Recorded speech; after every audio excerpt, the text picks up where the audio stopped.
Hello everyone, मेरा नाम हिमांशु है। आज हम स्पेशल क्लास करेंगे इंडिपेंडेंस डे पे। तो आइए समझते हैं इस क्लास के बारे में। हम मना रहे हैं independence day, 74th independence day, 74th independence day. तो मेरा फर्स्ट क्वेश्चन आपसे ये रहेगा, जब हम इंडिया का इंडिपेंडेंस डे मना रहे हैं तो क्या और भी कंट्रीज हैं जिनका इंडिपेंडेंस डे 15 अगस्त को है? इस चीज को हम समझते हैं कि 15 अगस्त को इंडिया के अलावा और कौन से नेशंस हैं जिनका इंडिपेंडेंस डे है। तो सबसे पहले तो हम समझ रहे हैं इंडिया, ठीक है। इसके बाद हम देखते हैं और कंट्रीज जैसे Bahrain, Bahrain, Congo, south Korea, Bahrain, Congo, south Korea. और हम देखेंगे लिंक्टेनस्टाइन, लिंक्टेनस्टाइन, लिंक्टेनस्टाइन।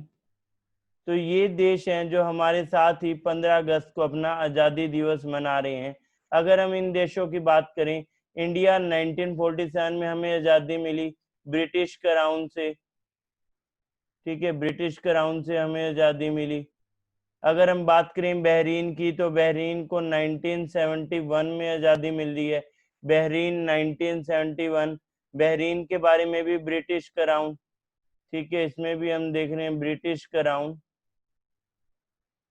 नेक्स्ट, अगर हम देखें कोंगो, तो कोंगो को आज़ादी मिल रही है 1960 में, फ्रांस से आज़ादी मिल रही है। ये है रिपब्लिक ऑफ कोंगो, जो कि डेमोक्रेटिक रिपब्लिक ऑफ कोंगो से अलग देश है।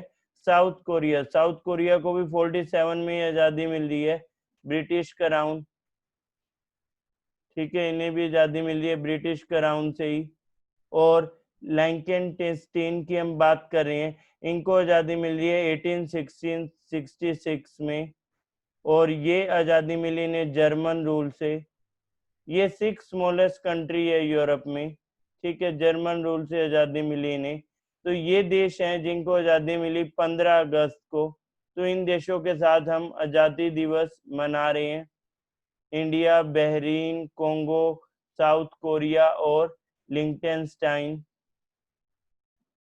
जिसमें हम बहरीन की हम बात करें तो बहरीन हम देख रहे हैं एशिया में, कोंगो हम देख रहे हैं अफ्रीका में, साउथ कोरिया भी हम एशिया में देख रहे हैं, और ये लिंकन हम देख रहे हैं यूरोप में। तो ये देश हैं जिनके साथ हम आज़ादी मना रहे हैं। अब थोड़ा आगे और बढ़ते हैं, आज की क्लास का कंटेंट क्या क्या रहेगा इसको समझ लेते हैं। आज की क्लास में हम पढ़ेंगे important events, important events post independence, ठीक है, प्री इंडिपेंडेंस का थोड़ा देखेंगे, मैक्सिमम फोकस रहेगा पोस्ट इंडिपेंडेंस पे। नेक्स्ट, फिर हम देखेंगे प्राइम मिनिस्टर, ठीक है, प्रेसिडेंट, वाइस प्रेसिडेंट, इनके बारे में थोड़ा समझेंगे। नेक्स्ट, फिर हम आज की क्लास में देखेंगे प्राइम मिनिस्टर स्पीच 2020, ठीक है, और इसके बैकग्राउंड में हम देखेंगे करंट अफेयर्स, सो दैट कोई भी स्टूडेंट अगर किसी भी पर्पज से इस क्लास को अटेंड कर रहा है, be it for banking, SSC, railway, और even for PCS exam, state public service commission exam, तो सबके लिए क्लास यूजफुल रहे। तो इस वजह से हमें आगे बढ़ना है। तो इम्पोर्टेंट इवेंट्स पोस्ट इंडिपेंडेंस, फिर हम देखेंगे PM, president, vice president, prime minister speech 2020 और करंट अफेयर्स। अब जब सबसे पहले हम देखें कि हमारी आज़ादी की टोटल ये जर्नी कैसी थी, तो हम इसमें देखते हैं 1757 में ब्रिटिशर इंडिया में इंडियंस के अगेंस्ट पहली लड़ाई जीतते हैं, बैटल ऑफ प्लासी, ये पहली हुई थी, तो प्लासी पैसे पहले। और फिर हम देखते हैं बक्सर, बैटल ऑफ बक्सर। इन दो लड़ाइयों के बाद ब्रिटिशर बंगाल इंडिया में जीत लेते हैं, ठीक है, बंगाल इनके लिए कैश काउ बन गया था, और ये आगे बढ़ते गए। और टोटल ये रूल था ईस्ट इंडिया कंपनी का 1757 से 1857 तक, ईस्ट इंडिया कंपनी, ठीक है, ईस्ट इंडिया कंपनी का हम ये रूल देख रहे हैं। 1757 टू 1857। 1857 में हमें पता है क्रांति हुई, और इस क्रांति के आउटकम में ब्रिटिश क्राउन ने मोर्चा संभाल लिया और वो हमारे देश पे रूल करने लगे। हमें कहा गया इंग्लैंड की महारानी अब इंडिया की भी महारानी है, तो ब्रिटिश क्राउन हमारे देश पे राज करने लगा। क्वीन एलिजाबेथ को इंडिया की किंग इलाहाबाद, इंडिया की क्वीन इलाहाबाद में डिक्लेयर कर दिया था। अब ये टाइम हम देख रहे हैं। अब इसके बाद क्वेश्चन होता है हमें आजादी कैसे मिली, तो 47 में हम देखते हैं इंडियन इंडिपेंडेंस एक्ट। इस एक्ट से हमें आजादी मिली 1947, इंडियन इंडिपेंडेंस एक्ट।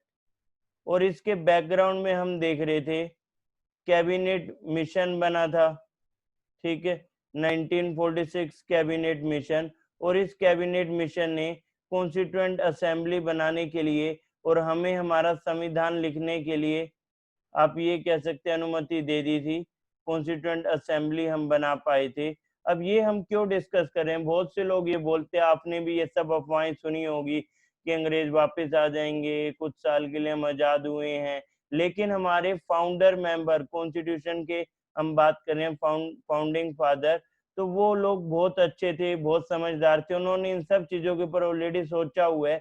उन्होंने इसके लिए क्या सोचा हुआ था, जब हमारा संविधान बना, कॉन्स्टिट्यूशन ऑफ इंडिया बना, तो इसमें इंक्लूड किया गया आर्टिकल 395, जो कि उस समय लास्ट आर्टिकल था। आज 440 से ज्यादा आर्टिकल हैं।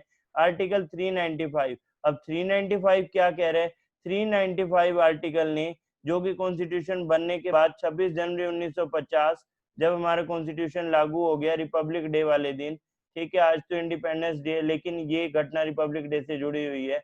आर्टिकल 395 में ये बताया गया कि इंडियन इंडिपेंडेंस एक्ट, और इससे पहले हम किस कानून से चल रहे थे, इंडियन इंडिपेंडेंस एक्ट से पहले, इससे पहले हम चल रहे थे गवर्नमेंट ऑफ इंडिया एक्ट 1935। इन दोनों एक्ट को रिपेल कर दिया गया, ठीक है, सो दैट ब्रिटिशर कभी वापस इंडिया में आके इंडिया के ऊपर क्लेम ना करें। क्या हमारी आजादी अधूरी तो नहीं है? आपके मन में डाउट हो सकता है, सोशल मीडिया में आप ये सब पढ़ के कहीं ना कहीं इंस्पायर हो सकते हैं, पर इनमें सच्चाई नहीं है। आप ये देख रहे हैं आर्टिकल 395 इसीलिए बनाया गया है क्योंकि उससे इसको हटाया गया था, रिपेल किया गया था। इंडियन इंडिपेंडेंस एक्ट और गवर्नमेंट ऑफ इंडिया एक्ट, इसे रिपेल किया गया था इस आर्टिकल 395 से। So we should say thanks to our founder members of Indian constitution. Next, अगर हम इसके बारे में देखें टोटल ये किस वे से हुआ, तो आपके साथ मुझे शेयर करते बहुत खुशी हो रही है। ये हम देख रहे हैं उस टाइम का newspaper Hindustan times, Indian independent, India independent, British rule ends, ठीक है, इसको हम समझते चलते हैं। ये भी हम देख लेते हैं किस वे से हम इसको देख रहे हैं, India independent, British rule ends. जब हम इसको समझे, ये किसने डिक्लेयर किया, जो इंडियन इंडिपेंडेंस एक्ट था। तो इंडियन इंडिपेंडेंस एक्ट की हम बात करें, इसको डिक्लेयर किया था इंडिया में लास्ट गवर्नर जनरल, ठीक है, और लास्ट वाइसरॉय भी, क्योंकि 47 से 50 में फिर से हम गवर्नर जनरल बनाने लगे थे। 47 तक ब्रिटिश क्राउन के टाइम में वाइसरॉय चलते थे। तो इनका नेम लॉर्ड माउंटबेटन, ठीक है, माउंटबेटन आप इन्हें कह सकते हैं, ये लोग लॉर्ड लगाते थे। तो इन्होंने डिक्लेयर किया था, ये तारीख बताई थी। 48 तक जाना था ब्रिटिशर ने, पर 47 में ये चले गए, ठीक है। नेक्स्ट, इससे आगे हम देख रहे हैं, अब लॉर्ड माउंटबेटन का साथ, अब 47 में इन्होंने तो हमें आजादी देने के लिए डिक्लेयर कर दिया था, पर सबसे पहले हम देख रहे हैं first Indian prime minister Jawaharlal Nehru ji, Pandit Jawaharlal Nehru. तो इन्होंने जो हिस्टोरिक स्पीच 15 अगस्त को दी, ठीक है, जिसको हम कहते हैं ट्रिस्ट विद डेस्टिनी। अब इसका क्या मीनिंग है, ट्रिस्ट वर्ड यहाँ लिखा हुआ है, क्या मीनिंग है इसका, आप सबने भी देखा है, ठीक है, इस वर्ड के बारे में आपको भी क्लियर होना चाहिए। इसका मीनिंग क्या है, इसका मीनिंग है डेट, ठीक है। जब ये स्पीच देने वाले थे जवाहरलाल नेहरू जी, तो उस समय, इसका मीनिंग याद रखना, डेट है ये, ठीक है। उस समय जब हम बात करें, इनके साथ थे जॉन मिथाई, जॉन मिथाई जो आगे जाके भारत के पहले रेल मंत्री भी बने और कुछ समय के लिए फाइनेंस मिनिस्टर भी रहे थे। जॉन मिथाई, जॉन मिथाई की हम बात कर रहे हैं, पहले रेल मंत्री थे, 50 के बाद कुछ टाइम फाइनेंस मिनिस्टर भी रहेंगे, ठीक है।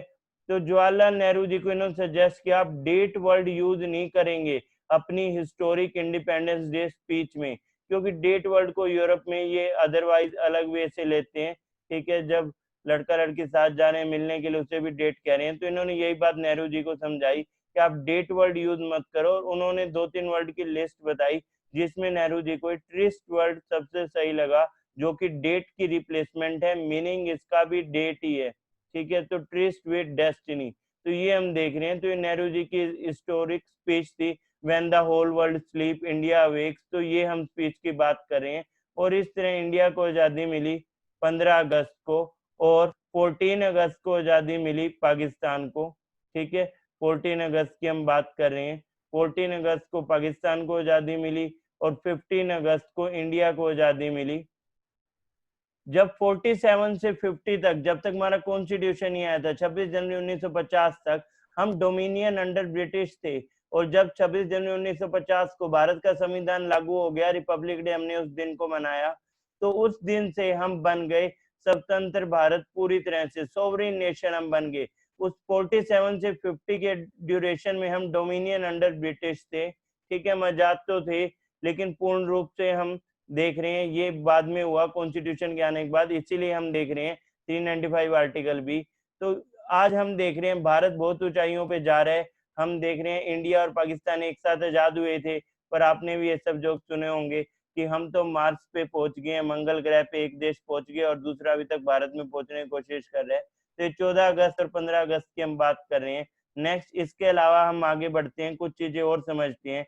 अगर हम बात करें पहली कैबिनेट की, कि पहली कैबिनेट कैसी दिखती थी, कौन लोग थे उसमें, तो फर्स्ट कैबिनेट हम देख रहे हैं, ये ऑफिशियल ने टाइम्स ऑफ इंडिया के पेपर से लिया है।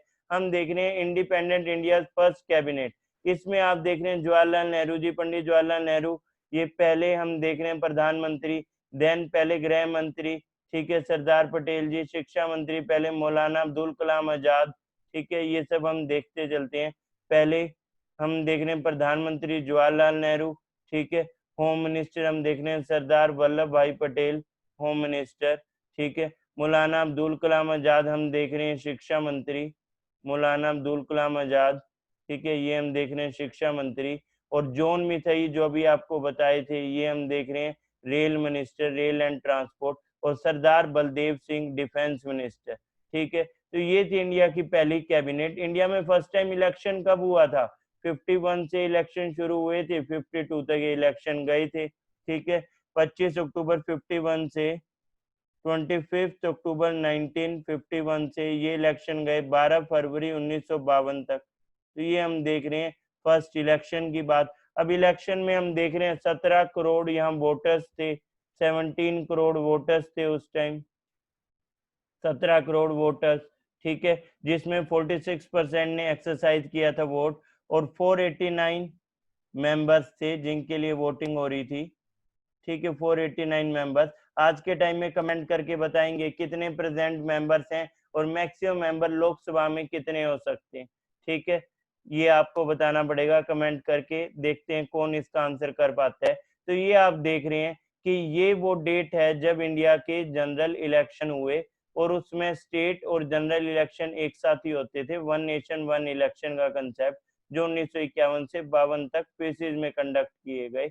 नेक्स्ट, इसके बाद जब हम देख रहे हैं, तो फिर हम देखते हैं कुछ एक इम्पोर्टेंट इवेंट्स। ये इवेंट्स क्या रही इंडिया की हिस्ट्री में, तो हमें ये सब पता हो। जब हम इंडिया की हिस्ट्री की बात करते हैं और पोस्ट इंडिपेंडेंस की हिस्ट्री में, तो ये मेजर इवेंट्स मैं आपके साथ शेयर करने जा रहा हूँ, किन इवेंट्स ने अपना प्रभाव इंडियन हिस्ट्री में डाला। तो ये हम देख रहे हैं पोस्ट इंडिपेंडेंस हिस्ट्री में important events that change India.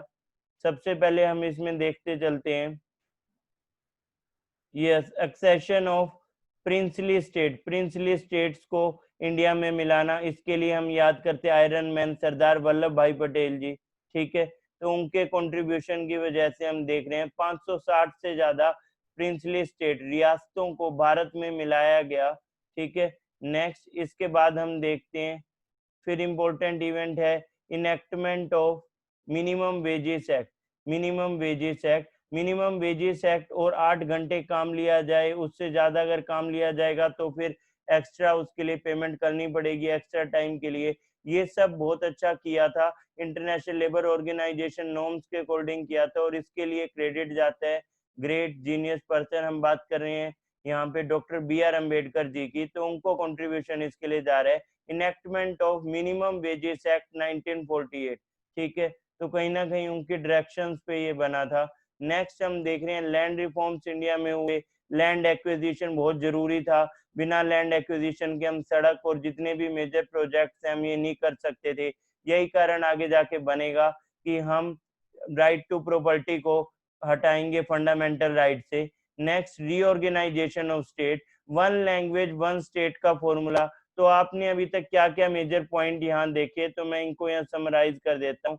हमने यहाँ सबसे पहले देखा कि प्रिंसली स्टेट्स का इंटीग्रेशन, ठीक है, इनको अभी लिख लेंगे हम कि कौन कौन से मेजर पॉइंट्स थे। प्रिंसली स्टेट्स इंटीग्रेशन, ठीक है, ये हमने देखा।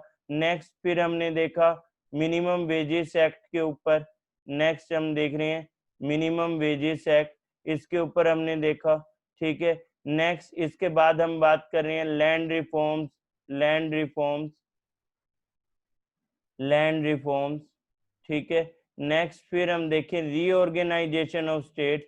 रीऑर्गेनाइजेशन ऑफ स्टेट्स का क्या मीनिंग है, यहाँ पे कांग्रेस ने प्रॉमिस किया था लोगों से कि जब हमें आजादी मिल जाएगी तो उसके बाद वन लैंग्वेज वन स्टेट का फॉर्मूला चलेगा, तो अलग अलग स्टेट इसकी डिमांड कर रही थी, तो इसके लिए पूरा प्रोसेस था। पहले पार्ट ABCD में डिवाइड थे, फिर 14 स्टेट प्लस 6 यूटी बने, फिर स्टेट रीऑर्गेनाइजेशन कमीशन की सिफारिशों को माना और इसी को बाद में एक्ट भी बनाया, SRC 1956 state reorganisation commission act. और इसके बाद हम देख रहे हैं अलग अलग स्टेट बने। तो पहला राज्य भाषा के आधार पे बना था आंध्र प्रदेश, तो ये भी मेजर डेवलपमेंट है, इसे भी हम देख रहे हैं। इसके अलावा जो डेवलपमेंट है उन्हें हम देखते हैं। नेक्स्ट फिर हम देख रहे हैं नेक्स्ट डेवलपमेंट रही लैंड रिफॉर्म, हमने देख लिया। प्लानिंग कमीशन का बनाना, देश में प्लानिंग कमीशन को बनाया गया। जवाहरलाल नेहरू जी फैबियन सोसाइटी में बिलीव कर रहे थे, सोशलिज्म के प्रिंसिपल में, उन्होंने USSR के मॉडल को फॉलो किया। 5 ईयर के प्लान इंडिया में बने थे, प्लानिंग कमीशन बनाया। प्लानिंग कमीशन को अब रिप्लेस करके आ गया उससे बेटर वर्जन नीति आयोग, और नीति आयोग बनाया गया 1 जनवरी 2015 से एक्टिव हो गया है। अब नीति आयोग है 1 जनवरी 2015 से एक्टिव हो गया नीति आयोग। और नीति आयोग और प्लानिंग कमीशन दोनों ही ना तो कॉन्स्टिट्यूशनल बॉडीज हैं ना स्टैट्यूटरी बॉडीज हैं, ठीक है।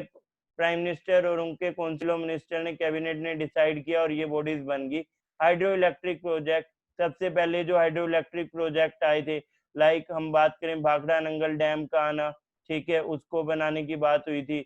इसके अलावा हम देख रहे हैं नागार्जुना प्रोजेक्ट, तो ये मेजर प्रोजेक्ट हैं जो सबसे पहले हम देख रहे हैं, इन प्रोजेक्ट की नींव रखी गई। डैम्स के बारे में जवाहरलाल नेहरू जी ने कहा था, dams are temples of modern India, आधुनिक भारत के मंदिर हैं।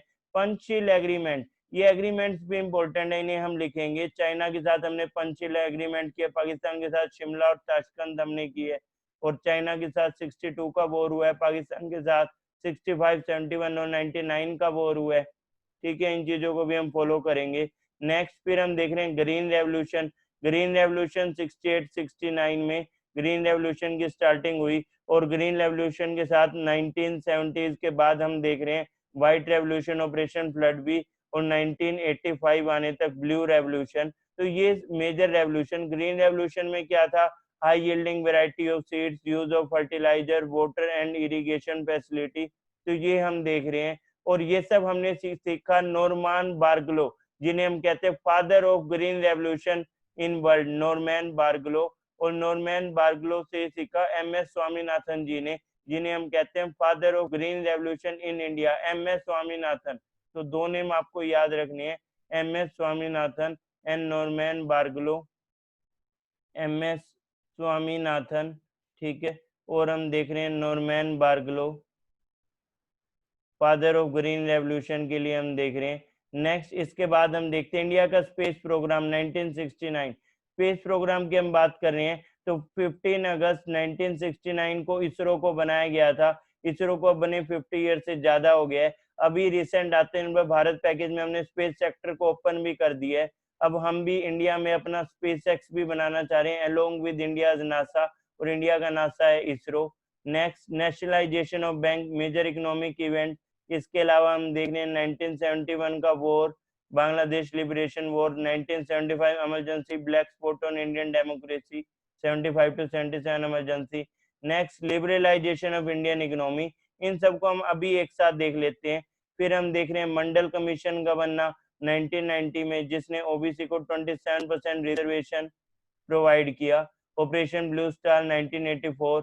इसके अलावा हम देख रहे हैं नेक्स्ट, फिर हम देखते चल रहे हैं नेशनल टेलीकॉम पॉलिसी 1999 और राइट टू इंफॉर्मेशन 2005। फिर हम देखेंगे यहाँ right to information 2005, MNREGA again 2005, right to education 2009। ठीक है, ये भी हम देख रहे हैं। आधार कार्ड का इंट्रोडक्शन 2009, 1998 न्यूक्लियर टेस्ट।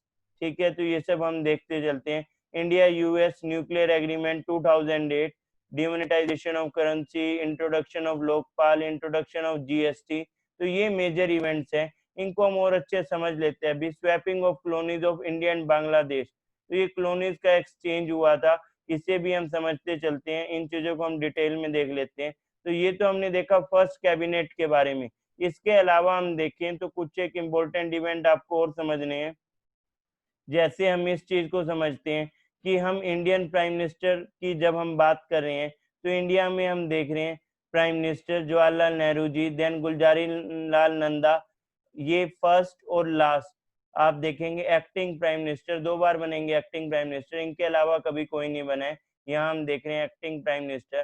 तो फर्स्ट प्राइम मिनिस्टर हम देख रहे हैं जवाहरलाल नेहरू जी, सेकंड प्राइम मिनिस्टर बने लाल बहादुर शास्त्री जी, थर्ड हम देख रहे हैं इंदिरा गांधी, फोर्थ मोरारजी देसाई जी, फिफ्थ चौधरी चरण सिंह, देन सिक्स हम देख रहे हैं राजीव गांधी, सेवंथ विश्वनाथ प्रताप जी, eighth Chandrashekhar Azad, ninth PV Narasimha Rao ji, 10th Atal Bihari Vajpayee ji, 11th HD Deve Gowda, 12th हम देख रहे हैं इंद्र कुमार गुजराल जी, नेक्स्ट 13th मनमोहन सिंह जी और 14 नरेंद्र मोदी जी।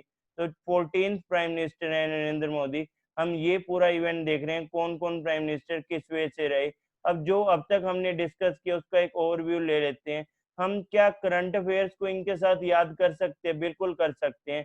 जैसे हम कंपेयर करना चाहें, हम किसी भी पीएम का हम देखें कि हम कंपेयर करना चाह रहे हैं इन्हें इनके साथ, तो किस वे से कर सकते हैं। ऑल तो सबकी अपनी पर्सनैलिटी है, कोई भी कंपेयर किसी वे से नहीं हो सकते, लेकिन हम जीके के पर्पज से याद करने के वे से हम कर रहे हैं। तो यहाँ हम देखते हैं, जैसे हम फर्स्ट प्राइम मिनिस्टर की बात करते हैं जवाहरलाल नेहरू जी, उन्होंने कुछ प्रोजेक्ट चलाए, उनको हम इनके बैकग्राउंड में देखें। इसी तरह हम अलग अलग प्राइम मिनिस्टर्स को समझते हैं। तो सबसे पहले जब हम देखें, आपको वॉर को याद रखना है, कब कब वॉर हुआ। 62 में वॉर हुआ, ठीक है। फिर हम देख रहे हैं नेक्स्ट वॉर 65, फिर हम देख रहे हैं 71 और 1999। 4 बार हमने वॉर देखा। और 62 के वॉर को हम कह रहे हैं साइनो इंडियन वॉर, ठीक है। ये इंडिया चाइना के बीच में वॉर था, Sino Indian war, India China के विद इन ये वॉर था, ठीक है। ये हम देख रहे हैं। इसके बाद फिर हमने जो वॉर फेस की, ये सब वॉर हैं इंडिया पाकिस्तान से रिलेटेड, ठीक है। ये वॉर है India Pakistan, India Pakistan war, ठीक है। 1999 करगिल, 71 हम देख रहे हैं बांग्लादेश लिबरेशन वॉर, 65, ठीक है। ये वॉर भी हम देख रहे हैं। और इन सब वॉर के बैकग्राउंड में क्या क्या हमने एग्रीमेंट साइन किए, ठीक है, या इनसे पहले या इनके जस्ट बाद, तो ये हम देख रहे हैं। सबसे पहले हमने 54 के टाइम में पंचशील एग्रीमेंट साइन किया था। पंचशील एग्रीमेंट हमने चाइना के साथ साइन किया। नेक्स्ट फिर हम देखते हैं पाकिस्तान के साथ भी हमने कुछ एग्रीमेंट साइन किए। शिमला एग्रीमेंट, ठीक है, Tashkent agreement, Tashkent, Tashkent agreement and Shimla agreement, ये दोनों एग्रीमेंट हमने पाकिस्तान के साथ साइन किए, ठीक है। ये एग्रीमेंट हमने पाकिस्तान के साथ साइन किए, शिमला एंड ताशकंद, और पंचशील चाइना के साथ। तो इसे भी हम याद रखेंगे, ठीक है, कौन से एग्रीमेंट कब किसके साथ साइन किए। 62 के वॉर का हमने देखा है। अब हम इसे देखते हैं करंट से कैसे रिलेट कर सकते हैं। करंट से हम कैसे रिलेट कर सकते हैं? सिंपल, अगर मैं बात करूं लाल बहादुर शास्त्री जी, ठीक है, तो लाल बहादुर शास्त्री जी के बारे में हम देख रहे हैं। इनके टाइम में हम देख रहे हैं देश का मोराल डाउन था, तो इन्होंने नारा दिया था जय जवान जय किसान, ठीक है। और ग्रीन रेवोल्यूशन के लिए इन्होंने काम करना शुरू किया था। उससे पहले हम अनाज भी बाहर से मंगवाते थे, हम सेल्फ इंडिपेंडेंट नहीं थे, अनाज में भी हम आत्मनिर्भर नहीं थे। तो ये हम बात करें जय जवान जय किसान का नारा देके देश का मोराल इन्होंने ठीक किया और ये सही जरूरत इन्होंने बताई। अब इसके बाद हमने देखा जब देश नाजुक हालत में था, 62 की वॉर में हमें अच्छा रिजल्ट नहीं मिला था, 65 में पाकिस्तान ने इन्वेड कर दिया। तो इस वॉर में शास्त्री जी की अप्रोच काम करी और इन्होंने सेकंड फ्रंट ओपन कर दिया था। सेकंड फ्रंट था लाहौर का फ्रंट ओपन करना, कि जब तक पाकिस्तानी सोल्जर इन्वॉल्व होंगे ये जम्मू कश्मीर में तो हम लाहौर की एंड से आगे बढ़ेंगे, जिस वजह से उन्हें बैकफुट पे आना पड़ा और इंडिया की फेवर में रिजल्ट गया और सबके लिए अच्छा रहा, इंडिया की फेवर में रिजल्ट गया। लेकिन शास्त्री जी ने ये मेजर डिसीजन लिया। इसके अलावा शास्त्री जी की लाइफ में हम देख रहे हैं नेक्स्ट मेजर डिसीजन, तो वो मेजर डिसीजन है ग्रीन रेवोल्यूशन से रिलेटेड। ठीक है, ग्रीन रेवोल्यूशन की हम बात कर रहे हैं, तो ग्रीन रेवोल्यूशन की ऑलमोस्ट स्टार्टिंग यहाँ हो गई थी, फिर next prime minister Indira Gandhi ji आएंगे, उनके टाइम में पीक पे जाएगा तो ग्रीन रेवोल्यूशन। तो ग्रीन रेवोल्यूशन के लिए हम यहाँ देख रहे हैं। अब सेम इसी वे से हम कंपेयर करते हैं प्रेजेंट प्राइम मिनिस्टर को, यानी हम बात करते हैं एट प्रेजेंट प्राइम मिनिस्टर की। तो प्राइम मिनिस्टर मोदी जी, ठीक है, इनके टाइम में भी क्या चेंजेस सेम यहाँ पे, जैसे 65 में सेकंड फ्रंट, तो यहाँ हम देख रहे हैं सर्जिकल स्ट्राइक्स। सबसे पहले सर्जिकल स्ट्राइक की गई थी म्यांमार में। ठीक है, म्यांमार में जाके जो नॉर्थ ईस्ट से जो रिबेल्स और जो टेररिस्ट थे, ठीक है, जो इंडिया के अगेंस्ट, और इंडिया में हम देख रहे हैं सोल्जर्स को टारगेट करके और आईईडी ब्लास्ट के बाद और ये लोग वहां जाके छिप जाते थे, तो वहां जाके हमारी आर्मी ने इनको आंसर किया। इसके अलावा हम देख रहे हैं एक और बड़ा फैसला, वो थी पाकिस्तान में भी सर्जिकल स्ट्राइक्स का करना। ठीक है, हम उरी की बात कर रहे हैं, ये उरी के बाद जो स्ट्राइक हुई हम उसकी बात कर रहे हैं, तो सर्जिकल स्ट्राइक्स का करना। अब सर्जिकल स्ट्राइक के बाद फिर हम देख रहे हैं एयर स्ट्राइक भी। ठीक है, एयर स्ट्राइक भी, तो यहाँ हम देख रहे थे उरी पाकिस्तान। ठीक है, उरी के बाद पाकिस्तान में किया, तो टोटल आप इसमें लिख सकते हैं पाकिस्तान। अब पाकिस्तान में हमने सर्जिकल स्ट्राइक की, म्यांमार में सर्जिकल स्ट्राइक की, और फिर पाकिस्तान में अंदर जाके हमने, ठीक है, ये यानी मेनलैंड पाकिस्तान में other than whatever they have occupied Jammu Kashmir region, उसके अलावा हम देख रहे हैं तो वहां हमने अंदर जाके बालाकोट में एयर स्ट्राइक भी की। ठीक है, तो ये हम देखते चल रहे हैं सर्जिकल स्ट्राइक, एयर स्ट्राइक। जैसे यहाँ ग्रीन रेवोल्यूशन था वैसे ही आप यहाँ देख रहे हैं प्राइम मिनिस्टर भी इसी चीज पे काम कर रहे हैं। यहाँ हम देख रहे हैं डबलिंग फार्मर इनकम। ठीक है, डबलिंग फार्मर इनकम, ये बहुत एम्बिशियस टारगेट है 2022 तक, लेकिन अभी तो कोविड का पीरियड आ गया, देखते हैं क्या कुछ होगा, कैसे अचीव। इसके लिए हम देख रहे हैं पीएम ने नंबर ऑफ इनिशिएटिव लिए, डीडी किसान चैनल। ठीक है, डीडी किसान चैनल का ओपन करना, या फिर हम देख रहे हैं सोयल हेल्थ कार्ड। ठीक है, सोयल हेल्थ कार्ड कि कितने फर्टिलाइजर यूज करने हैं कितने नहीं। इसके अलावा neem coated urea, so that productivity भी बनी रहे। ये सब डेवलपमेंट अभी की आप देख रहे हैं। ठीक है, इसी टाइम में नीम कोटेड यूरिया। नेक्स्ट प्रधानमंत्री फसल बीमा योजना, क्रॉप का इंश्योरेंस भी, फसल बीमा योजना। इसके अलावा आप देख रहे हैं पीएम किसान, पीएम किसान से 6,000 rupees additional income support for farmer. Then farmer के लिए पेंशन भी, प्रधानमंत्री किसान मानधन योजना, 60 के बाद 3,000 रुपीज की पेंशन। ठीक है, प्रधानमंत्री किसान मानधन योजना, 3,000 रुपी मंथली पेंशन। ठीक है, तो ये हम देख रहे हैं, तो ये सब स्कीम है, और भी स्कीम है, एन नंबर ऑफ स्कीम्स है। ये तो मैंने आपको कुछ कॉमन सी स्कीम के नेम आपको बताए हैं, तो इस वे से हम यहाँ ये समझ सकते हैं, जैसे यहाँ ग्रीन रेवोल्यूशन के लिए सब उसी वे में यहाँ भी। इसके अलावा नेक्स्ट, जैसे हम शास्त्री जी के बारे में देख रहे थे वैसे हम नेक्स्ट जी के याद कर सकते हैं इंदिरा गांधी जी से। ठीक है, इंदिरा गांधी जी के टाइम क्या चीजें अच्छी हुई हम ये फॉलो करते हैं, तो इनके टाइम में हम देख रहे हैं बैंक नेशनलाइजेशन का सोचा इन्होंने। ठीक है, 1969, 1980, 14 bank nationalise and 6 bank nationalise.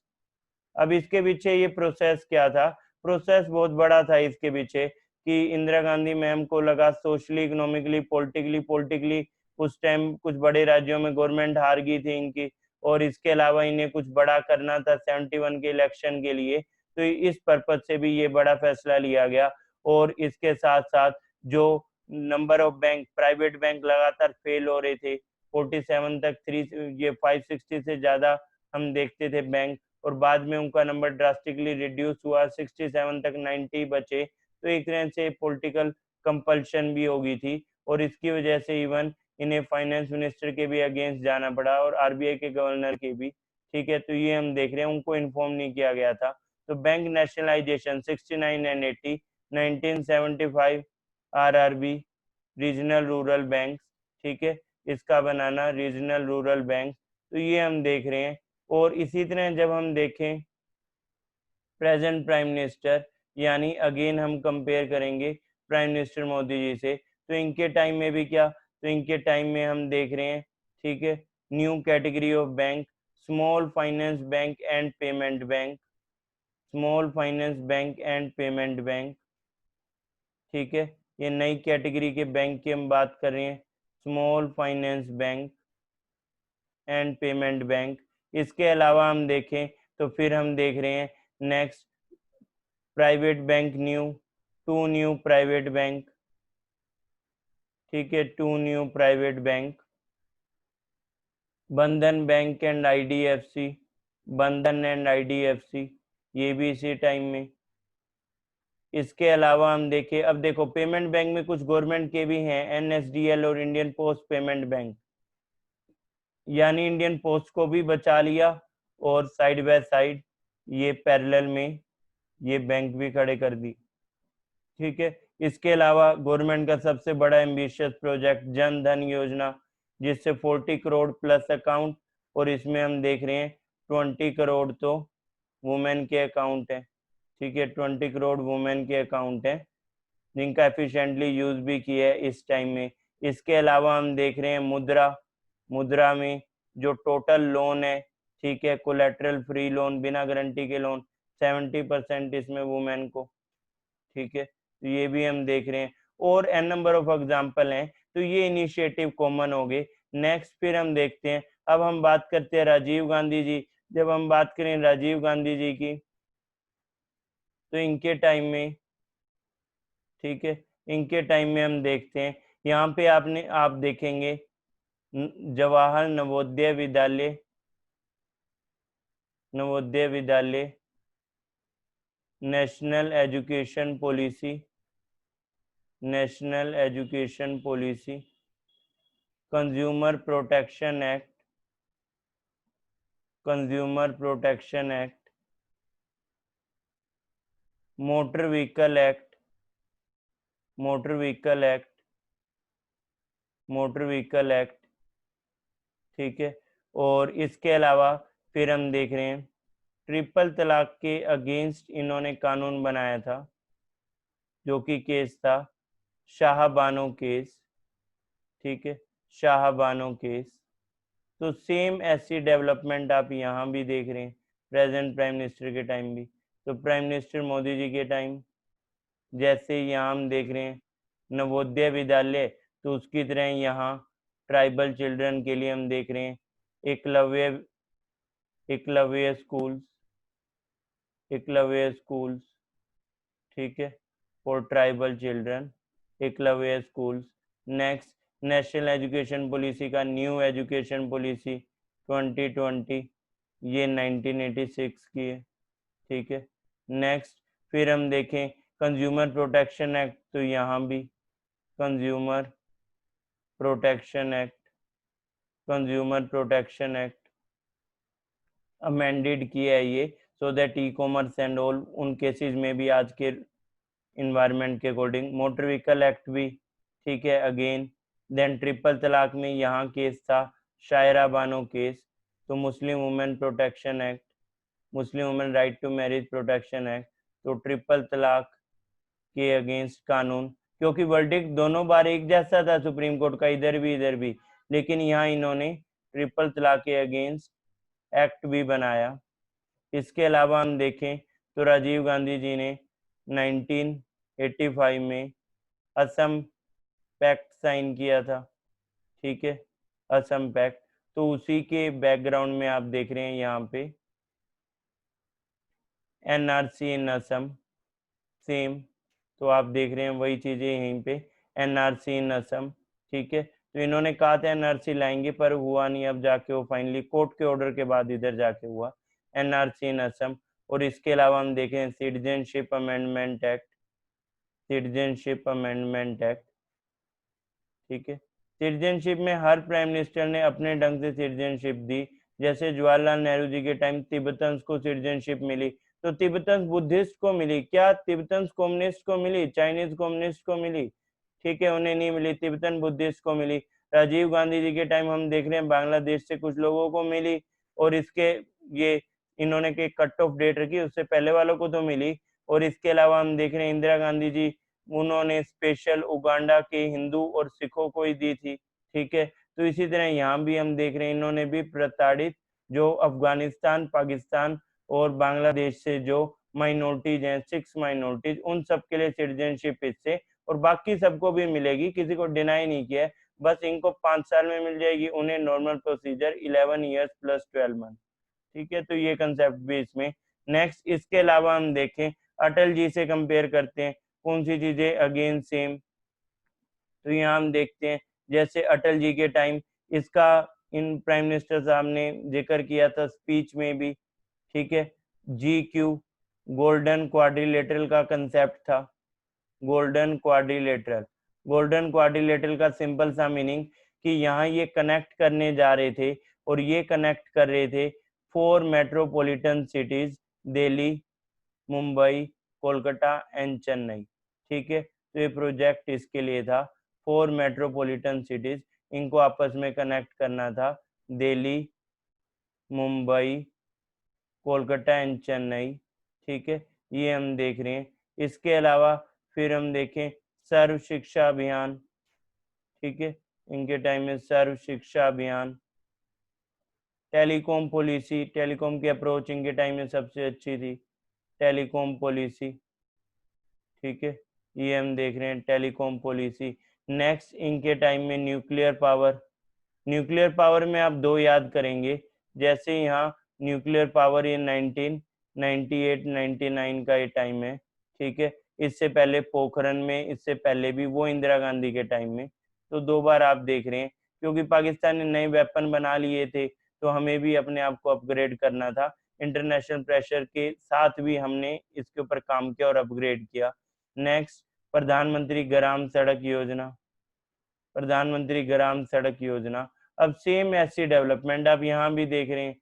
ठीक है, तो फिर हम बात करते हैं मोदी जी की। तो मोदी जी के टाइम गोल्डन क्वाड्रिलेटरल की गए, अब बड़ी scheme Bharatmala, Bharatmala road development के लिए। ठीक है, और पोर्ट डेवलपमेंट के लिए सागरमाला, पोर्ट डेवलपमेंट इसके लिए हम देख रहे हैं सागरमाला। ठीक है, पोर्ट डेवलपमेंट सागरमाला। नेक्स्ट, तो 2 स्कीम हमें याद रखनी है, भारतमाला रोड डेवलपमेंट, ठीक है, और पोर्ट डेवलपमेंट सागरमाला। नेक्स्ट, फिर हम देखते हैं आगे। तो माला के ऊपर 2 स्कीम हमने देख ली। फिर जैसे यहाँ सर्व शिक्षा अभियान, वैसे हम यहाँ देख रहे हैं। ठीक है, कितने सारे इनिशिएटिव्स हैं, prime minister e Vidya programme, national education policy, digital board. ठीक है, इसके अलावा हम देख रहे हैं, ये हम बात करते चलते हैं इसके अलावा कितने प्रोग्राम हैं, जैसे टीचर की ट्रेनिंग के लिए अलग दीक्षा, दीक्षा फॉर टीचर ट्रेनिंग, स्वयं प्रभा फॉर स्टूडेंट। ठीक है, ये सब एजुकेशन से रिलेटेड, स्वयं प्रभा, स्वयं Prabha DTH service 32 channels also. इसके अलावा फिर हम देख रहे हैं ई पाठशाला। ठीक है, कि NCERT वगैरह वो पढ़ पाए, विद्यादान 2.0। तो ये सब प्रोग्राम हम देख रहे हैं इसी वे से। ठीक है, ये सब एजुकेशन के लिए। नई यूनिवर्सिटीज बनाना, नए कॉलेजेस, मेडिकल की 45,000 प्लस सीट्स इंक्रीज हुई है 5 ईयर्स में। नई यूनिवर्सिटी बनाना, एग्जाम्पल आप देख रहे हैं। ठीक है, लद्दाख में फर्स्ट टाइम यूनिवर्सिटी बनी है, ये सब एग्जाम्पल। स्पोर्ट्स यूनिवर्सिटीज भी, इवन मणिपुर और अदर स्टेट्स की भी हम बात करें, ग्राम सड़क योजना अभी भी एज इट इज। नेक्स्ट, ग्राम सड़क योजना का बस फेस चेंज हुआ है, प्रधानमंत्री ग्राम सड़क योजना, ठीक है, रूरल में कनेक्ट करने के लिए। ये स्टार्ट हुई थी 2000 में, अभी तक हम देख रहे हैं। जैसे टेलीकॉम पॉलिसी, वैसे हम यहाँ देख रहे हैं डिजिटल इंडिया इनिशिएटिव, ठीक है, इसके बैकग्राउंड में telecom policy and everything, digital India, ठीक है। तो ये हम देख रहे हैं कंपैरिजन, इस वजह से हम कंपैरिजन कर सकते हैं। अब जो राजीव गांधी जी से कंपैरिजन थे वो सबसे लेटेस्ट थे आपके करंट अफेयर याद करने के लिए। इसके अलावा हम देखें तो फिर मोरारजी देसाई एंड वीपी सिंह, अगर हम इनसे कंपेयर करें तो यहाँ हम देख सकते हैं सिंपली, जैसे मोरारजी देसाई और वीपी सिंह जी के टाइम 27% ओबीसी रिजर्वेशन, और इसको हम कहते हैं मंडल कमीशन, ठीक है, मंडल कमीशन की रिपोर्ट को मान लिया था, जिसको अपॉइंट किया था 78 में मोरारजी देसाई जी ने, लेकिन जब तक वो रिपोर्ट कंप्लीटिंग की गवर्नमेंट गई और 1990s के टाइम जब वीपी सिंह गवर्नमेंट आई, इन्होंने इनकी रिकमेंडेशन को मान लिया था, तो इसलिए मंडल कमीशन की रिकमेंडेशन को मान लिया। 27% ओबीसी रिजर्वेशन, सेम इसी तरह आप देख रहे हैं मोदी जी के टाइम 10% इकोनॉमिकली वीकर सेक्शन को रिजर्वेशन, जिसका भी आपने यूपीएससी के रिजल्ट में देखा भी होगा कितना बढ़िया से इसमें बेनिफिट हुआ है। ये कितनी कट ऑफ गई आप लोग गूगल भी कर सकते हैं। तो ये हम देख रहे हैं 10% ईडब्ल्यूएस रिजर्वेशन। तो ये कंसेप्ट रहे, इस तरह से आप और भी पैरामीटर्स पे कंपेयर कर सकते हैं। फिर हम देखते हैं मनमोहन सिंह जी, एमएमएस मनमोहन सिंह जी, इनके बारे में हम देखें तो इनके अलग अलग टेन्योर है। फाइनेंस मिनिस्टर जब ये थे, PV Narasimha Rao prime minister थे, तो 1991 इकोनॉमिक रिफॉर्म से लेके आए थे, जिसको ये कहते थे LPG, liberalisation, privatisation and globalisation. तो सबसे पहले इन्होंने सुझाया ये, और पूरे वर्ल्ड में यही पैटर्न है, ठीक है। ये कुछ नया इंडिया के लिए उस टाइम रहा होगा, पर अभी तो सारे वर्ल्ड में यही पैटर्न है। इसको हम बोलते हैं न्यू लिबरल रिफॉर्म्स या न्यू लिबरल टाइप ऑफ इकोनॉमिज्म।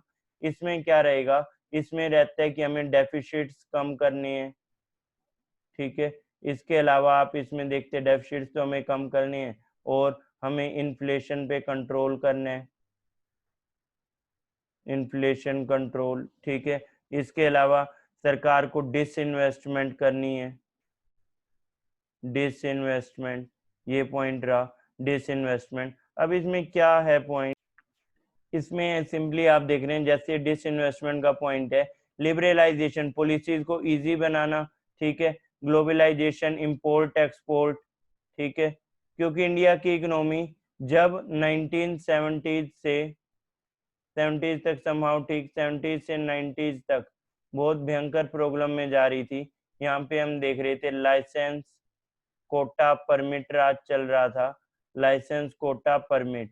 अब लाइसेंस कोटा परमिट का मतलब हर चीज के लिए लाइसेंस बड़ी मुश्किल से मिल जाए, रिश्वत और ये सब कुछ चल रहा है, और फिर कोटा फिक्स कर देते थे, इससे ज्यादा नहीं बनाना सामान, बनाकर करोगे क्या, लिमिटेड कंपनी है, मार्केट लिमिटेड है, कंज्यूमर आपकी लिमिटेड है, बहुत ज्यादा सामान बाहर जाना नहीं है, ठीक है, क्वालिटी भी फिर इम्प्रूव की जरूरत नहीं, परमिट कितने टाइम के लिए। तो ये इस राज को खत्म किया, ठीक है, मनमोहन सिंह जी ने। अब लिबरलाइजेशन यानी देश में एफडीआई, ठीक है, इसके आने के लिए बनाया रास्ता। प्राइवेटाइजेशन, जितना प्राइवेट करेंगे उतना बेटर है, उतने ज्यादा हम देखेंगे अपॉर्चुनिटीज आएगी, प्रोडक्ट क्वालिटी मिलेगी। प्राइवेटाइजेशन के बेनिफिट्स क्या हैं, हम देखते हैं, प्रोडक्ट क्वालिटी मिलेगी। इसके अलावा, ठीक है, हम देख रहे हैं कि ऑप्शंस बढ़ रहे हैं कंज्यूमर के लिए, ठीक है, और रिसर्च एंड डेवलपमेंट आपस में हम देख रहे हैं, प्राइस कंट्रोल रहेगा, ठीक है। तो ये सब बेनिफिट हैं। कोई भी सेक्टर अगर अकेला एग्जिस्ट कर रहा है तो उसका बेनिफिट नहीं है, चाहे सिर्फ प्राइवेट है या सिर्फ गवर्नमेंट, सबकी अपनी लिमिटेशंस है। दोनों सेक्टर पैरेलल में होने जरूरी हैं, तो ये हमें समझ आ गया था यहाँ पे, तभी इन्होंने प्राइवेटाइजेशन की नीति दी थी। वो अलग बात है आज पॉलिटिकल रीजन से ये इसका विरोध करते रहते हैं, ये क्यों हो रहा है, ये क्योंकि इन्होंने सबसे पहले पहले बैंक को प्राइवेट किया। एसबीआई में डिसइन्वेस्टमेंट इन्होंने की थी, प्राइवेट नहीं किया था, लेकिन डिसइन्वेस्टमेंट एसबीआई में की, ठीक है। फिर हम देख रहे हैं इन्हीं के टाइम में यूटीआई बैंक जो था, जो पहले यूटीआई गवर्नमेंट कंपनी होता है जिसे बैंक बनाया था, उसको इन्होंने एक्सिस बैंक कर दिया। तो आपने तो किया था मनमोहन जी प्राइवेट बैंक यहाँ पे, ठीक है। आज आप विरोध कर सकते हैं। आईडीबीआई भी बिगिनिंग में प्राइवेट था, 2004 में गवर्नमेंट हुआ तो दोबारा से उसे प्राइवेट किया। इसके अलावा कोई भी बैंक को गवर्नमेंट प्राइवेट नहीं करने जा रही है, और ना ही ऐसा कोई पॉइंट, क्योंकि गवर्नमेंट वो करेगी तो अलग वे से। 7 इसके लिए गवर्नमेंट ने टारगेट कहा था, 7 बड़े बैंक होना चाहिए, तो बैंक मर्जर एंड ऑल वो सब पॉइंट रहेगा, ठीक है। प्राइवेटाइजेशन का उसमें इतना मुद्दा नहीं है, वो सब सिर्फ न्यूज में रह रहे हैं। तो ये हम देख रहे हैं। तो यहाँ पे भी सेम, इन्होंने सबसे पहले कितनी कंपनीज को प्राइवेट किया, कितने बैंक को प्राइवेट किया, कितने बैंकों का मर्जर किया। एसबीआई कैशो स्टेट का मर्जर भी इन्होंने किया, ठीक है, जिसमें हम देखेंगे इनके प्राइम मिनिस्टर के टेन्योर में भी मर्जर किया। कितने बैंकों का मर्जर किया आपने? आपने मर्जर किया उस time state bank of Saurashtra 2008, state bank of Indore 2010, ठीक है। तो यहाँ पे भी आपने मर्जर किया। तो बैंक मर्जर, प्राइवेटाइजेशन, ठीक है, ये सब आपने तो सजेस्ट किया। इवन डिसइन्वेस्टमेंट भी आपने किया भी, सिर्फ सजेस्ट नहीं, आपने अपने टेन्योर में भरपूर किया, 10 साल में जबरदस्त किया आपने, ठीक है। तो सेम अब चीजें यहाँ पे भी आप देखते हैं। तो प्रेजेंट प्राइम मिनिस्टर के साथ जब हम यही चीजें देखें तो यहाँ भी आप देख रहे हैं, ठीक है, सेम उसी तरह की चीजें। तो यहाँ पे आपने देखा एक आईडीबीआई बैंक, ठीक है, ये तो पहले से भी प्राइवेट था। तो फिर से इसके प्राइवेट का मीनिंग क्या है? पहले एलआईसी की इसमें 11% हिस्सेदारी थी, बढ़ा के 51% कर दी। सरकारी का मतलब क्या होता है? 51% से ज्यादा हिस्सेदारी गवर्नमेंट की, तो इसमें 51 कर दी तो कहने को प्राइवेट हो गया, ठीक है। और बाकी इसके अलावा कोई बड़ा नया बैंक नहीं है इसको प्राइवेट की है, ठीक है। बाकी सबका मर्जर हुआ है, जो कि हुआ है पीजे नायक कमेटी के अकॉर्डिंग, या फिर आप उसे कह सकते हैं एक और कमेटी, नरसिम्हन कमेटी, जो सबसे बड़ी कमेटी है बैंकिंग रिफॉर्म सेक्टर में, तो उनकी रिकमेंडेशन पे ये सब हुआ। नरसिम्हन कमेटी, ठीक है, उनकी रिकमेंडेशन पे बैंक मर्जर, बैंकिंग सेक्टर को बचाने के लिए, सो दैट कोई बैंक फेल ना हो, तो नरसिम्हन कमेटी, ठीक है, इनके रिकमेंडेशन पे। और इसके अलावा हम देख रहे हैं बैंक मर्जर, जिसमें बैंक ऑफ बड़ौदा एसबीआई का मर्जर, ठीक है, बैंक ऑफ बड़ौदा एसबीआई, और इसके अलावा मेगा मर्जर अब 10-4, ठीक है। तो ये सब भी इन्हीं के टाइम में, ये सब भी हम देख रहे हैं, सो दैट कोई बड़े बैंक इंडिया में फेल ना हो। और सबसे अच्छा स्टेप कोऑपरेटिव्स को, ठीक है, कोऑपरेटिव बैंक अंडर आरबीआई, ये भी प्राइम मिनिस्टर मोदी जी के टाइम में कोऑपरेटिव बैंक अंडर आरबीआई, ठीक है, ये भी हम देख रहे हैं। और इसके अलावा फिर हम देखें तो फिर इसके अलावा रहेगा, जब कोऑपरेटिव बैंक अंडर आरबीआई हमने देख लिया, DICGC, DICGC deposit insurance credit guarantee corporation, इसका 5 लाख करना 1 लाख से, ठीक है। तो ये भी आप देख रहे हो। तो ये सब रहा टोटल जो हम देख रहे हैं। हाँ, इसको लेकर नेगेटिविटी बहुत सोशल मीडिया में अलग से, पर उन सबको बिलीव करोगे तो कभी नहीं पढ़ पाओगे, ना ही कुछ आउटपुट मिलेगा ऐसा, ठीक है। बीएसएनएल का ये कहते थे प्राइवेटाइजेशन, कहाँ हुआ? ये तो मर्जर हुआ बीएसएनएल पर एमटीएनएल, ठीक है। किसका हुआ प्राइवेटाइजेशन? क्या हो गया? ये कहते थे एलआईसी का, एलआईसी का हुआ प्राइवेटाइजेशन? नो। आईपीओ आना था जिससे आपके और मेरे जैसे लोग इसमें इन्वेस्ट कर सकें, जैसे एसबीआई का आया था। तो क्या मनमोहन जी ने एसबीआई को बेच दिया था?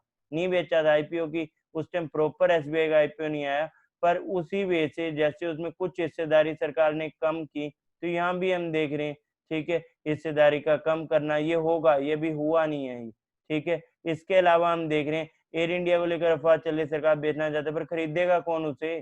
ठीक है, ये भी तो पॉइंट है, कोई वो नहीं। तो ओवरऑल मोर और लेस कुछ भी बेचने का पॉइंट नहीं, जहां जो चीज प्राइवेटाइजेशन, तो वो कॉम्पिटिटिव बनाने के लिए, जैसे रेलवे स्टेशन, रेलवे स्टेशन पे आज हम देखते हैं, ठीक है, रेलवे स्टेशन पे आपने देखा इलेक्ट्रिक स्टेयर, ठीक है, लिफ्ट देख रहे हैं हम रेलवे स्टेशन पे, इलेक्ट्रिक स्टेयर देख रहे हैं। पहले दिल्ली रेलवे स्टेशन पे भी नहीं थी, छोटे शहरों के रेलवे स्टेशन पे भी इलेक्ट्रिक स्टेयर है, लिफ्ट है। इसके अलावा हम देख रहे हैं क्लीन टॉयलेट, ठीक है, वाटर एटीएम, रेलवे स्टेशन की मैं बात कर रहा हूँ, ठीक है। और हम देख रहे हैं टिकट ऑनलाइन बुक, एग्जाम्पल है इसका UTS app, unreserve ticketing system, ठीक है। इससे ऑनलाइन आप जनरल भी टिकट बुक कर सकते हैं, यानी सिर्फ स्लीपर, और उसके लिए मैं बात नहीं कर रहा हूँ जनरल टिकट, ठीक है, वो भी ऑनलाइन कर सकते हैं। अब ये सब कैसे हुआ, ये सब पॉसिबल हुआ, गवर्नमेंट ने इसमें इन्वेस्ट किया।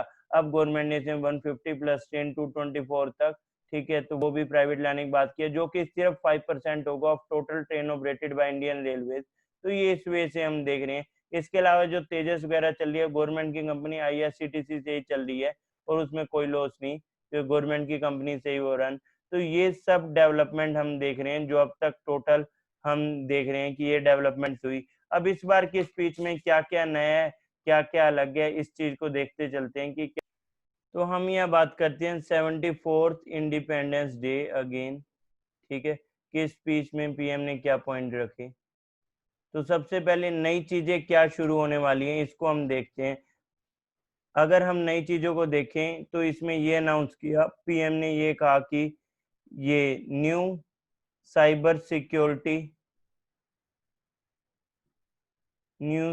सिक्योरिटी पॉलिसी विल कम, ठीक है, ये आगे जाके यही करंट अफेयर बनेंगे, आप देख सकते हो। जिस चीज की अनाउंसमेंट पीएम करते हैं लाल किले से, वही आगे जाके हम देखते हैं। बेशक जनधन हो, जल जीवन मिशन हो, सारे एग्जाम्पल आपके सामने है, इन्हीं के ऊपर स्कीम्स आएंगे आगे। नेक्स्ट फिर हम देख रहे हैं committee for women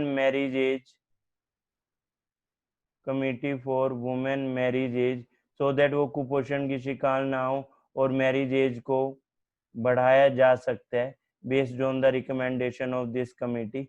next, national digital health mission, ये सबसे अच्छा रहा, नेशनल डिजिटल हेल्थ मिशन। अब नेशनल डिजिटल हेल्थ मिशन में क्या है, जब हम इसे समझें तो इस पॉइंट में ये रखा गया है कि इन्होंने कहा है कि हेल्थ आईडी मिलेगी सबके लिए, हेल्थ आईडी फॉर ऑल। आप कहीं पे इलाज कराने के लिए जाते हैं, डॉक्टर को अपडेट करना पड़ेगा, इस डेट को आप इस चीज का इलाज करने के लिए गए थे, ये ड्रग आपको मिला था, और आपका पूरा हेल्थ प्रोफाइल बन जाएगा, ठीक है। तो ये हेल्थ आईडी, इसके बारे में हम देख रहे हैं।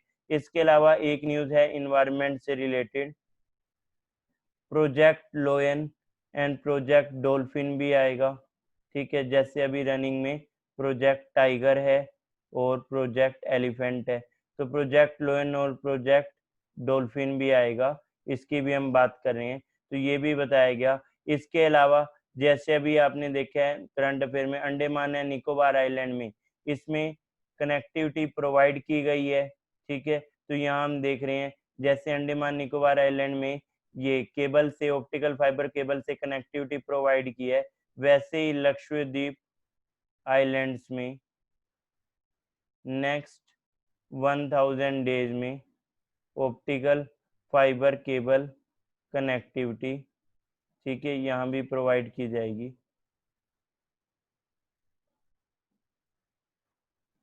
ठीक है।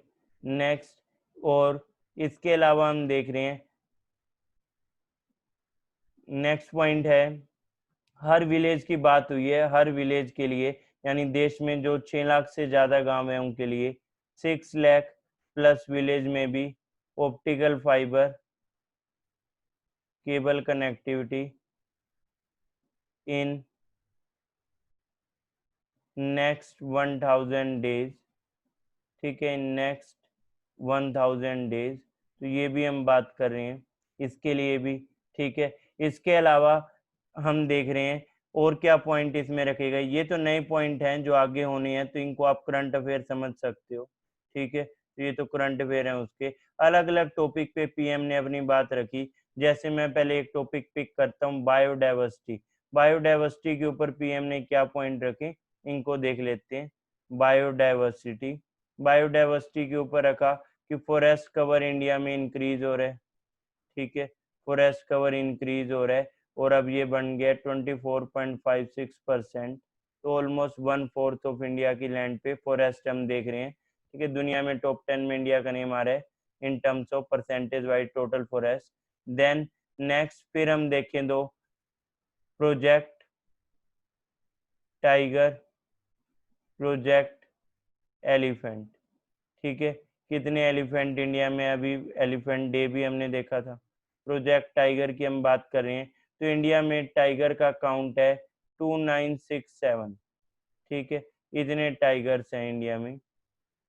और प्रोजेक्ट एलिफेंट की हम बात करें तो 30,000 एलिफेंट, 30,000 ठीक है, ये एलिफेंट्स हैं। अगर हम बात करें लोयन की, तो लोयन हम देख रहे हैं, लोयन 674 लोयंस हैं। ठीक है, देश में इतने लोयंस, तो ये सब हमें याद रखना है। ठीक है, इसके अलावा और जो पॉइंट है वो अलग। रिन्यूएबल में हम देखें, ठीक है, रिन्यूएबल एनर्जी में हम कहाँ हैं, तो रिन्यूएबल में हम टॉप 5 में आ गए हैं। और पीएम का ज़्यादा फोकस है सोलर के ऊपर। ठीक है, वन नेशन वन ग्रिड भी है। ये सब पॉइंट हम देखते हुए चल रहे हैं, सोलर के ऊपर ज़्यादा फोकस। और टॉप 5 में हम आ गए रिन्यूएबल में। बायोफ्यूल का इंडिया में यूज़ बढ़ा है। ठीक है, इथेनॉल से फ्यूल अब ज़्यादा बना रहे हैं। 100 सिटीज में हम देख रहे हैं क्लीन एयर के लिए प्रोग्राम लॉन्च किए। इसके अलावा, ठीक है, हम देख रहे हैं जो Ujjwala scheme, LPG gas connection के लिए। ठीक है, तो ये सब हम देख रहे हैं। ये पॉइंट हो जाएंगे इन्वायरमेंट एंड बायोडाइवर्सिटी से रिलेटेड। यहाँ पे हम देखेंगे स्मोक फ्री किचन मिलेगी, तो इसलिए पॉइंट यहाँ इंक्लूड किया है।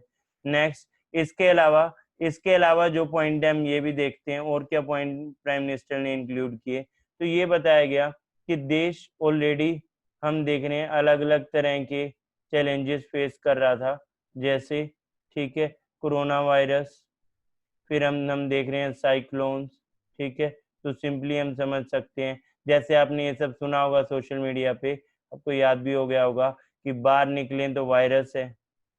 ठीक है, बाहर निकले तो वायरस है, और धरती के अंदर भूकंप है, आकाश में टिड्डे घूम रहे हैं। ठीक है, और बॉर्डर पे चीन खड़ा है, यानी कीड़े खाने वाले खड़े हैं। बाहर कीड़े घूम रहे हैं और बॉर्डर पे कीड़े खाने वाले खड़े थे। यहाँ भी ऐसे वायरस की हम बात करें, कोरोना वायरस। इसके अलावा और कौन से वायरस चाइना से आए, ठीक है, चीन से और कौन से वायरस, कोरोना, हांता, ठीक है, G4, और ये सब तो वायरस में हो गए हैं। ठीक है, इसके अलावा भी हम देख रहे हैं ये G4 वायरस, एक वायरस और अभी लेटेस्ट में हमने देखा था, टी से नेम था। ठीक है, बुबोनिक प्लेग, ये सब भी चीन से आया। फिर साइक्लोन की हम बात करें, तो साइक्लोन में पानी साइक्लोन। ठीक है, इसके अलावा निसर्ग, ठीक है, ये सब हम देख रहे हैं, साइक्लोन, निसर्ग। यस, ये पानी तो फिर भी हम देख रहे हैं पुराना, नई में आम्फन और निसर्ग। ठीक है, पानी तो फिर भी हम पहले की डेवलपमेंट में देख लेंगे। इसमें हम देखेंगे आम्फन और निसर्ग। ठीक है, आम्फन और निसर्ग, ये भी हमने देख लिया। नेक्स्ट नेक्स्ट डिस्कस करते हैं हम। ठीक है, तो फानी की बजाय आम्फन है निसर्ग। और इसके अलावा हम देखते चलें और कितने एग्जाम्पल हैं। ठीक है, ये तो साइक्लोन की बात हुई। नेपाल के साथ हम देख रहे हैं क्लैश, तो नेपाल के साथ सिर्फ 2% एरिया पे बॉर्डर डिस्प्यूट था, जिसे हम कह रहे हैं काला पानी। ठीक है, काला पानी को लेकर, या फिर लिम्पिया धूरा, क्योंकि नया मैप दिया नेपाल ने भी, पाकिस्तान ने भी, इंडिया ने पिछले साल ही दे दिया था, काला पानी, लिम्पिया धूरा और लिपू लेक। ठीक है, सुस्ता काला पानी का एरिया। और चाइना, ये हम देख रहे हैं, इनके साथ अभी गालवान में इंडिया बलवान हुआ। ठीक है, कोई हमारी कंट्री में आएगा तो हम रिप्लाई करेंगे। गालवान वैली की हम बात करें। इसके अलावा हम देख रहे हैं चाइना के 59 apps plus 47 apps government of India ने बैन किए हैं। ठीक है, और इसके, हमने गलवान में तो रिप्लाई कर दिया था, उसका इससे कोई लेना देना नहीं है, ये तो अलग पॉइंट है। ठीक है, इसके अलावा इंडियन आर्मी ने 89 ऐप्स बैन किए, वो चाइना के नहीं है। ठीक है, इंडियन आर्मी ने ये ऐप्स बैन की। इसके अलावा मेजर प्रोजेक्ट से हमने चाइना को बाहर किया। ई कॉमर्स पे नाम लिखने के लिए कंपनीज को कहा कि वो चाइनीज प्रोडक्ट है या नहीं, और ये बिना गवर्नमेंट के अप्रूवल के इंडियन प्रोजेक्ट्स में अब एफडीआई के रूल्स में चेंज किया इनके लिए। तो वो सारी डेवलपमेंट्स भी हैं।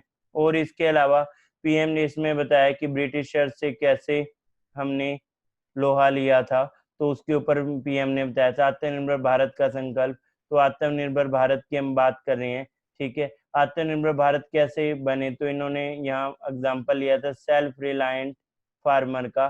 फार्मर के लिए सेल्फ रिलायंट कैसे, कोई भी व्यापारी अपना सामान कहीं भी बेच सकता है, लेकिन फार्मर को ये फैसिलिटी नहीं थी, तो ये फैसिलिटी प्रोवाइड करने के लिए एपीएमसी एक्ट में अमेंडमेंट, ठीक है, एपीएमसी एक्ट में अमेंडमेंट।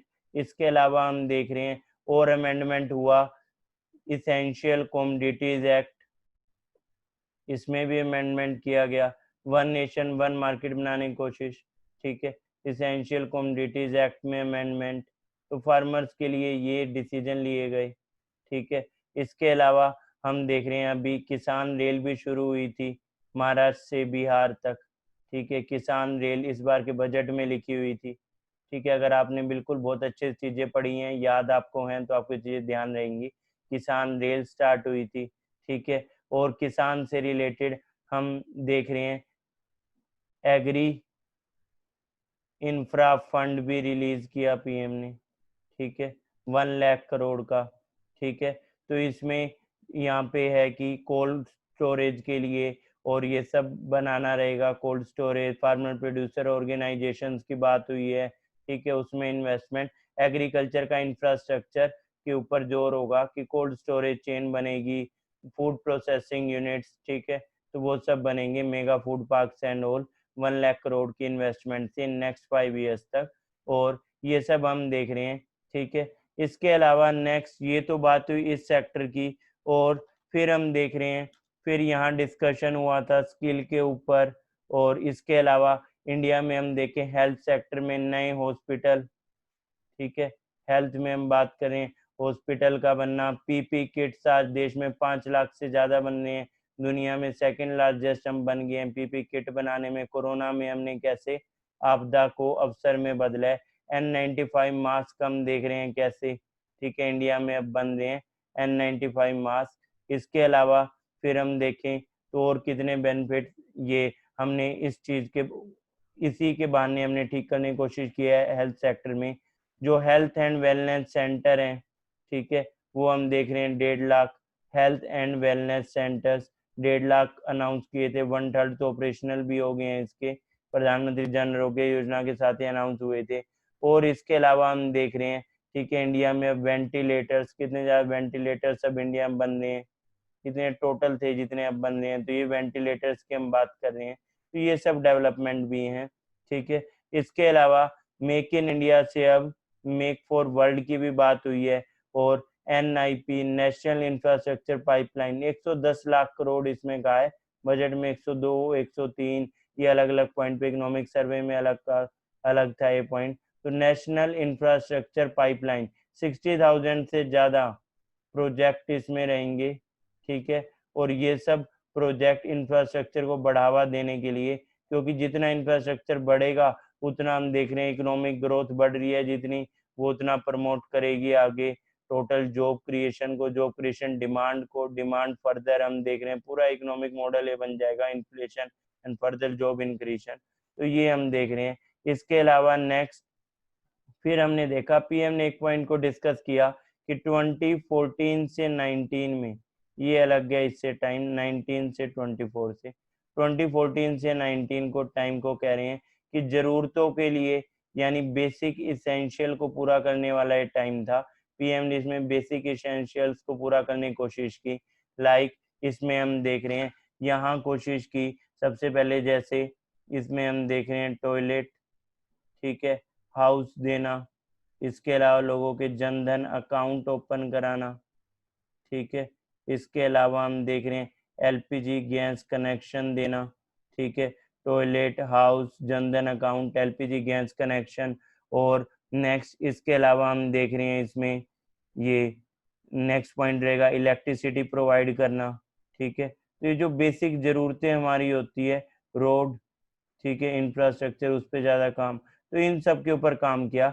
जबकि 2019 से 24 ये लोगों की एस्पिरेशंस का टाइम है, एस्पिरेशंस को पूरा करने का। तो यहाँ एस्पिरेशंस जो लॉन्ग टाइम से पेंडिंग इश्यूज थे उन्हें सोल्व किया जा रहा है, जैसे CAA, ठीक है। इसके अलावा हम देख रहे हैं आर्टिकल 370 एंड 35A रिमूवल, ठीक है, 370 एंड 35A रिमूवल, और इसके अलावा ट्रिपल तलाक रिमूवल, ठीक है, ट्रिपल तलाक के अगेंस्ट एक्ट का बनना, ठीक है। इसके अलावा हम देख रहे हैं इसमें राम मंदिर, राम मंदिर की कंस्ट्रक्शन स्टार्ट होना, ठीक है। तो ये सारे पॉइंट इसमें आ गए हैं। जैसे यहाँ हम देख रहे थे बेसिक्स के ऊपर पॉइंट थे, इंश्योरेंस लोगों के लिए, ठीक है, health facility, health for all, ठीक है, house for all, health for all, Jan Dhan account for all, ये सब हम देख रहे हैं। तो यहाँ पे ये एस्पिरेशन, तो और फर्दर एस्पिरेशन, तो ये साइड बाय साइड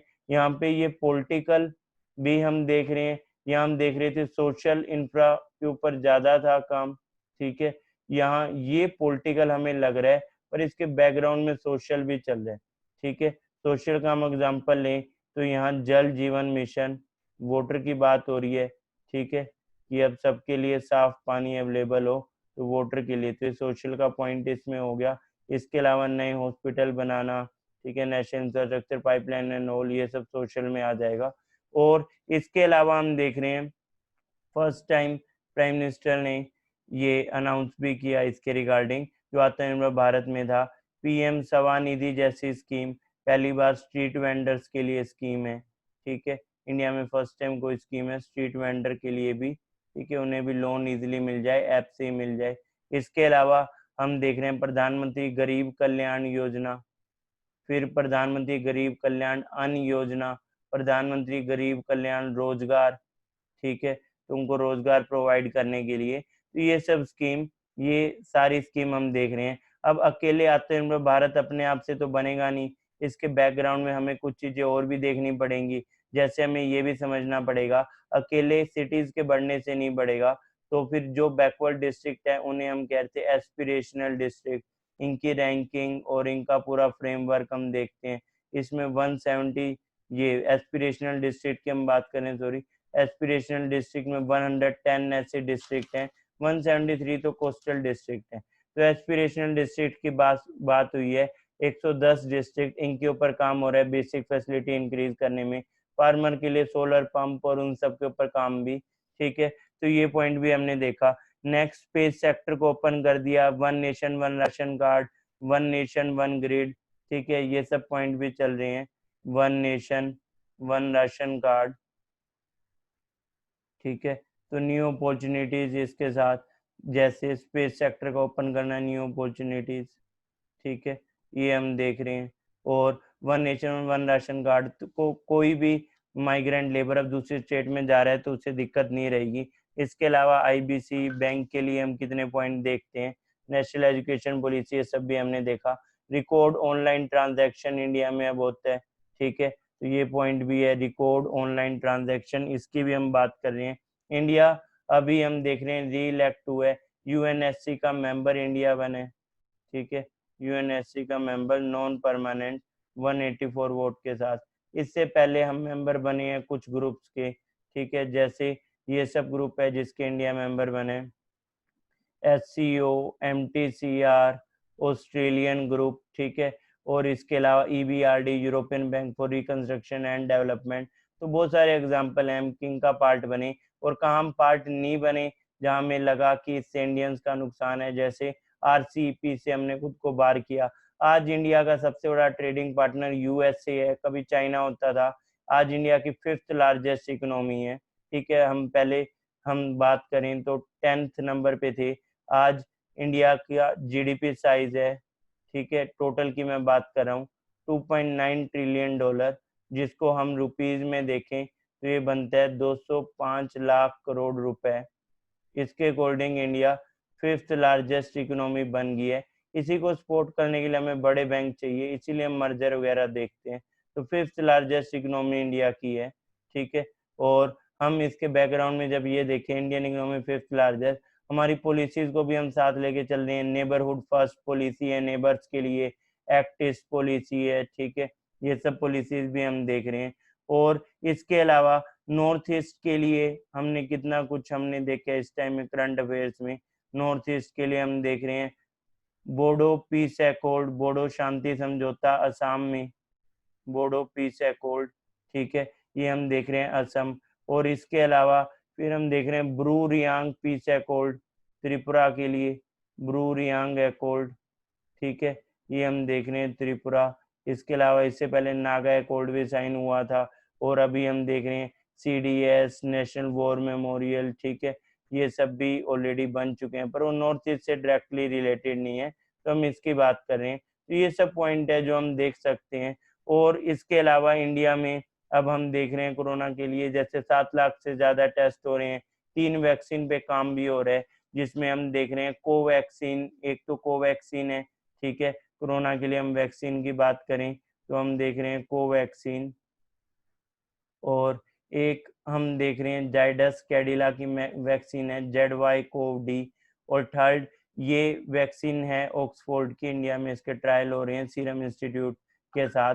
नहीं तो वर्ल्ड में आपने देखा रशिया ने बना ली है वैक्सीन स्पुतनिक 5। तो बहुत जल्दी हम इस संकट से बाहर निकलेंगे और नया वर्ल्ड, नई अपॉर्चुनिटी सबके लिए रहेंगी। स्पुतनिक 5, ठीक है, रशिया वैक्सीन सबसे पहले बनाई है, ठीक है, फर्स्ट इन वर्ल्ड। तो ये सब भी इसके साथ हम देख सकते हैं। तो कितना कुछ इसमें है। अब एक क्लास में सब कुछ आपको कराना और समराइज करना इतना इजी नहीं है, इतना पॉसिबल नहीं है। जो नॉलेज मेरे पास है वो मैं आपके साथ शेयर करना चाह रहा हूँ। और मैंने एक ये कोशिश की है कि मैं इसके थ्रू आपके साथ कुछ हद तक सक्सेसफुल हुआ हूँ। मैं बहुत बड़ा हिस्सा इसे नहीं मानता हूँ, लेकिन एक कोशिश आपके साथ हुई है। तो उम्मीद है कि आपको ये सब समझ आया होगा। इसके बैकग्राउंड में आपको PM की स्पीच से भी पॉइंट बता दिए हैं। और इसके साथ कुछ पॉइंट और हैं वो आपको पता है, चिनूक अपाचे रोमियो का इंडिया में आना। और इसके अलावा सिक्किम का ऑर्गेनिक स्टेट का पॉइंट एक डिस्कस किया था, ठीक है, सिक्किम ऑर्गेनिक स्टेट, ये हमें पता है सिक्किम ऑर्गेनिक स्टेट। और इसके अलावा अब कोशिश है लद्दाख को डेवलप करने की कार्बन न्यूट्रल रीजन की तरफ, तो ये पॉइंट भी था। तो ये सब इम्पोर्टेंट पॉइंट आपके साथ ये डिस्कस किए हैं, ठीक है। लद्दाख को कार्बन न्यूट्रल हमने बनाने टूरिज्म के अकॉर्डिंग। जैसे कार्बन न्यूट्रल का एक एग्जांपल, बेहतर एग्जांपल क्या बता सकते हैं कौन से देश हैं कार्बन न्यूट्रल? हमारा एक पड़ोसी देश ही है, सोच के बताना है इसका कमेंट बॉक्स में। तो ये हम देख रहे हैं। तो आज के क्लास में हम इतना ही करना चाहेंगे और हम याद करेंगे इस देश के लिए किसने क्या कंट्रीब्यूट किया। हमने हर प्राइम मिनिस्टर के बारे में देखा, उनका क्या था, प्रेजेंट में क्या है, अब कौन है। तो एक बार और हम इसके रिगार्डिंग देख रहे हैं। तो ये सब हैं जिन्होंने कंट्रीब्यूट किया इंडिया के लिए, ये वो ग्रेट पर्सनैलिटीज हैं। तो हम इनके कंट्रीब्यूशन को भी हमें एक्नॉलेज करना चाहिए, इनके बगैर हम खुद को इमेजिन नहीं कर पाते हैं। और इसके अलावा हम देखें तो फिर हम देख सकते हैं कुछ एक पर्सनैलिटीज और, ठीक है, हम ये देख रहे हैं। तो ये है मेरे देश की धरती, सोना उगले उगले हीरे मोती हैं देश की धरती। तो उम्मीद करते हैं इंडिया ऐसे बढ़ता रहेगा, खिलता रहेगा, आगे बढ़ेगा और नए अचीवमेंट्स को अचीव करेगा। तो इसके साथ ही क्लास की एंडिंग करते हैं। Thank you class, have a nice day.